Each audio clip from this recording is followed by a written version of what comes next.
First up, the leaders of South Korea and the United States have reaffirmed their commitment to keep maximum pressure and sanctions on North Korea to bring the regime back to talks.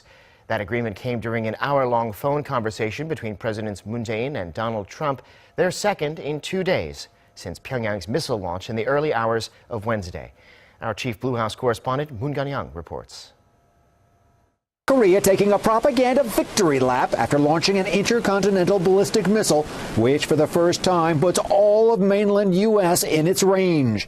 State TV declaring the country is now a rocket power with the state nuclear force to defend against the U.S. imperialists' nuclear blackmail.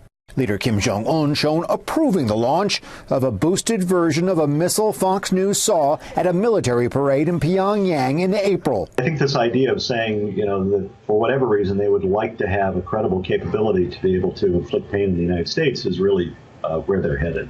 Worried neighbors reacted after the missile sent on a high trajectory landed off the coast of Japan. South Korea staged its own missile drill. This action does not only increase tension on the Korean peninsula, but gravely endangers the international peace and security. 2 phone calls in a row since North Korea's ICBM-level test in the early hours of Wednesday. South Korean President Moon Jae-in and U.S. President Donald Trump, that is. Their second late Thursday night Korea time lasted for a whole 60 minutes, during which the two discussed the next steps to respond to the latest provocation following an initial evaluation of the North missile technology. It included ways to bring maximum pressure to bear on the rogue state. South Korean President Moon told his U.S. counterpart that while Pyongyang's latest missile launch reflects its most advanced technology so far, it still lacks critical technology that would actually make its nuclear missile weapons development complete. President Moon Jae-in told his U.S. counterpart that although it's clear that the new missile is North Korea's most advanced so far, it still has some technical issues to settle, such as re-entry, terminal stage guidance, and warhead activation. That's basically a rejection of the reclusive state's claim the day before that they have finally completed building the, quote, state nuclear force. Therefore, Moon added, the allies are still tasked with preventing North Korea from making any further advancements in its reckless campaign for nuclear missile weapons and lead to dismantlement. To do so, the two leaders will continue to apply strong sanctions and pressure to bring the rogue regime to talks. The White House also made this point clear, saying the U.S. president is currently not focused on regime change in North Korea. This administration is focused on one big thing when it comes to North Korea, and that's denuclearization of the Korean Peninsula. That's our #1 priority. That's what we're focused on. Anything beyond that is not the priority at this point. The Blue House said President Trump also reiterated his endorsement for South Korea's enhancement of deterrence and defense capabilities by acquiring cutting-edge military assets. Some expect Pyongyang to finally pause its provocative testing program since it has declared that it's finally achieved a historic cause of completing nuclear weapons, while others remain skeptical, with Mr. Trump not having ruled out the military option just yet. But what could be a positive sign is the U.S. president's commitment to send a high-level delegation to Pyeongchang, South Korea, for the 2018 Winter Olympics set to kick off in just 70 days. Even allies of Kim Jong-un showed concern, Russia condemning the launch. China had recently sent a high-level envoy to Pyongyang. China is gravely concerned about and strongly opposed to North Korea's missile test. The launch came more than 2 months after the last missile blast and nuclear test. Also after the U.S. designated North Korea a state sponsor of terrorism. Secretary of State Tillerson says he still wants to give peace a chance. How much more time are you willing to give the pressure campaign? As a diplomat, we keep working on it every day. Just in the past half hour or so, we have seen new pictures released by one of the leading propaganda newspapers of North Korea purporting to show the launch last night of this missile. We have discussed it with one of our leading experts. He thinks they're the real thing. He thinks it confirms what he thinks, and that is that it's based on a missile used in July. The second stage, a stronger stage, a second stage supplying a possible stronger platform for any future use of a nuclear payload. This, as Brett mentioned, the UN Security Council is meeting in special session. The first speech given by the U.S. ambassador to the UN, Nikki Haley, calling on all countries to cut off all ties to North Korea in the wake of this launch. Here's a bit more of what she had to say. We have never sought war with North Korea, and still today, we do not seek it. If war does come, it will be because of continued acts of aggression like we witnessed yesterday. And if war comes, make no mistake, the North Korean regime will be utterly destroyed. Visited Pyongyang say North Korea is ready to hold direct talks with Washington, but only on the condition that it recognize the state as a nuclear power.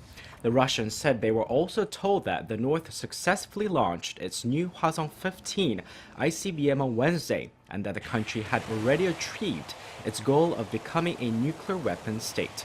The bilateral meeting took place on Thursday, a day after the launch. Usually they are fired at dawn. We know that this missile went to the east, but right now the Pentagon and U.S. Pacific Command are analyzing the trajectory. We don't know if it was an ICBM, an intercontinental ballistic missile, but we can confirm with senior U.S. defense officials what the South Koreans have been reporting, that North Korea launched a ballistic missile not long ago, firing it to the east. Again, we don't know how far it flew and whether it was an ICBM or not. Harris. Well, we waited for a few minutes for this confirmation, and I know that there are a couple things that you say still we do not know, and that is the type of missile this is.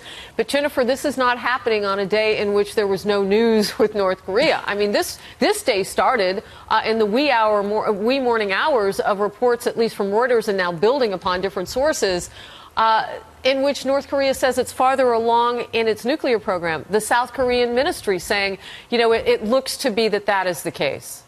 Absolutely. In fact, the reports came from the South Korean reunification minister saying that within a year, North Korea would have completed its nuclear program. Remember, North Korea already has about 20 nukes. So it's not that they don't already have nuclear capability, but this is a new report from South Korea suggesting that within a year, the latest intelligence suggests that North Korea's nuclear program would be complete. This is obviously a worrisome time. There is a White House meeting slated. Defense Secretary Jim Mattis is supposed to be over at the White House this afternoon. That meeting was to be discussing budget issues. The president had invited him to sit in on that meeting with congressional leaders. It is clear now that they will have to address this latest provocation from Pyongyang. All right. One of the new details that you brought us, and I'm asking our panel to sit by here. We have a gentleman with us today who worked for Senator Mitch McConnell, and no doubt this will come up on Capitol Hill now, so I'm going to ask you guys to stand by and get to this. I want to talk with you, though, Jennifer, about the timing. This happened in the middle of the day for Americans, so if they're trying to get our attention or the world's attention, it's not the overnight. And you mentioned the timing. Talk to me about it. Well, it's interesting. Often what we have noticed is that Pyongyang will fire, particularly if it's an ICBM, at about 6 a.m. local time, Korean time. That ends up being about 6 p.m. here. We're 12 hours ahead on the East Coast of the United States. Again, it's hard to get into the mind of the leader of the North Korean regime. It's not clear at this point whether this was an ICBM, but certainly this ballistic missile, the first, as you mentioned, that has been fired since September 15th, it has gotten the attention of the U.S. military, and certainly the president will be briefed as soon as there is more information about how far this ballistic missile flew, whether it threatened any of the allies in the region. He's at it again. Just 16 months after personally ordering his uncle Chang Song-taek be put to death, Kim Jong-un gave the green light for the execution of his defense minister Hyun Yong-chol for supposedly disrespecting him and slacking off on the job. Korea's National Intelligence Service said on Thursday that there's information indicating that Hyun's family had to stand witness to the execution late last month, watching as shells from an anti-aircraft gun tore Hyun's body to shreds.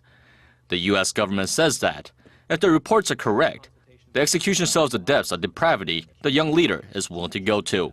I'm not in a position to confirm any of those specifics, but these disturbing reports, if they are true, describe another extremely brutal act by the North Korean regime. Citing related experts and analysts, international media outlets, such as the BBC and the UK-based Guardian newspaper, say Kim Jong-un's latest move could give cause for concern about North Korea's stability. An analyst told the BBC that Hyun's execution is a clear indication that Kim does not feel secure. Another told The Guardian that the situation as it stands looks quite worrisome. North Korea has, for the moment at least, not commented on the reports. South Korea's spy agency says Kim Jong-un has ordered the execution of around 70 senior officials since coming to power in late 2011.